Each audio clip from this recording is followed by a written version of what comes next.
Go to SOLIDWORKS, then select parts,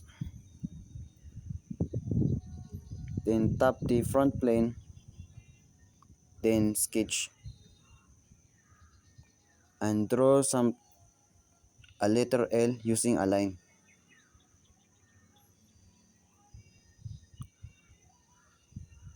Then tap the feature and let's say in one ends. To draw in between, select the geometry and select the right side and the left side. Now we can draw in the between. Then select the sketch, then use the line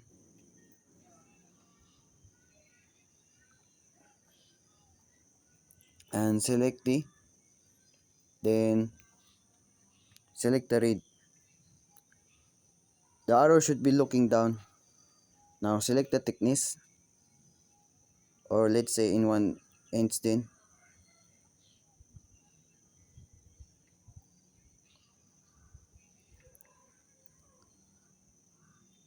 check. Done. Welcome to this quick unique application for our rib feature. First, let's draw some foundation of our rib. Set measurements, then extrude.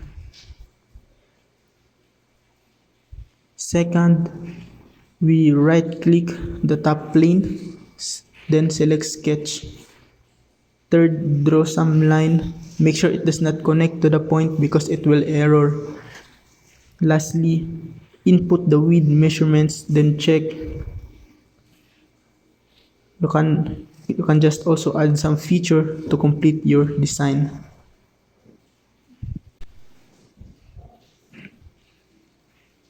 And that's it. Thank you for watching.